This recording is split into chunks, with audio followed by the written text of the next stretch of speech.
आज राज ठाकरे आणि उद्धव ठाकरे यांची औपचारिकरित्या युती जाहीर झालेली आहे आणि या संदर्भात अनेक प्रतिक्रिया येतात। समाजाच्या वेगवेगळ्या स्तरातून या प्रतिक्रिया येतात। काही राजकीय प्रतिक्रिया, जनसामान्यांच्या सुद्धा प्रतिक्रिया, मुंबईकरांच्या प्रतिक्रिया पाहूया।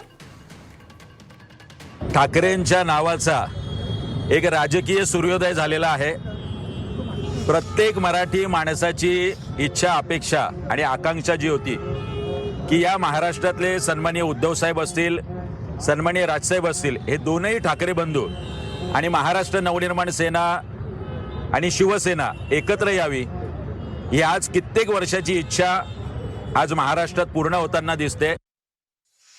प्रत्येकाच्या मनात एक आनंदाचं वातावरण निर्माण झालेलं आहे आणि इथेच नाही तर अख्ख्या महाराष्ट्रामध्ये ठाकरे ब्रँड एकत्र आल्यामुळे संपूर्ण महाराष्ट्रामध्ये म्हणा किंवा मराठी माणसं म्हणा की इतर जातीचे सुद्धा आज ठाकरे ब्रँड एकत्र आल्यामुळे एक महाराष्ट्रामध्ये नव्हे तर अख्ख्या भारतामध्ये जल्लोष निर्माण झालेला आहे। आणि खरोखरच आज आम्ही सर्व शिवसैनिक असो, मनसे शिवसैनिक असो, सर्व आज एकदम खुश आहेत आणि त्या पद्धतीने आम्ही आमचं काम चालू करणार। आम्ही येत्या काही दिवसात आमचा जाहीरनामा देखील जाहीर करणार आहोत, पण म्हणून आम्ही मराठी माणसाची बाजू घेतली की आम्ही भावनिक हे करतो आणि तुम्ही दिवस रात्र ते हिंदू मुस्लिम आणि हे जे लोकांना नाचवत बसता, त्याचं काय ते काय यांचे धंदेत। त्यामुळे त्यांनी विकासावर बोलूच नाही। समोर जो कोस्टल रोड दिसतोय हे सुद्धा आम्हीच केलेलं काम आहे, याचं श्रेय सुद्धा आमचंच आहे।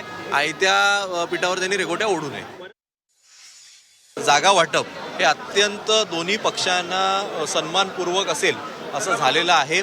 जास्तीत जास्त लढाऊ कार्यकर्त्यांना या निवडणुकीमध्ये लढण्याची संधी मिळेल अशा पद्धतीचं झालेलं आहे। तो ढोल आणि ढोलांचा गजर हा ऐकण्यासाठी मुंबईकर उत्सुक आहे आणि मुंबईकरांचे आशीर्वाद या युतीला आहेत। नक्की। मात्र मराठी बहुल भागाचा तिढा कधी सुटणार? प्रचाराची दिशा व्यवस्थित आखलेली आहे। तुम्ही बघाल प्रचाराच्या तोफा धडधडतील आणि मुंबईकरांना जे हवं आहे, मुंबईकरांची जी इच्छा होती, महाराष्ट्राची जी इच्छा होती, ती महाराष्ट्राच्या लोकांची इच्छा आज पूर्ण झाली आहे। आता त्यांचे आशीर्वाद हे या दोन्ही ठाकरे बंधूंना आणि युतीला मिळतील। मराठी माणसांनी हेवेदावे विसरून भ्रष्टाचाराला बळी न पडता, इलेक्शनच्या भूलथापांना बळी न पडता ठाकरे बंधूंच्या पाठी खंबीरपणे उभं राहिलं पाहिजे। कारण जर महाराष्ट्राच्या भूमीमध्ये मराठी माणसांचा जर टिकाव लागायचा असेल तर मुंबईचा महापौर हा ठाकरे बंधूंचाच असला पाहिजे आणि मला याच्यामध्ये तिळमात्र शंका नाही की मुंबईचा महापौर हा ठाकरे बंधूंचाच असेल आणि मराठी माणसांनी ठरवलंय आणि त्याचं मतपेटीमध्ये 16 तारखेला आपल्याला बघायला मिळेल।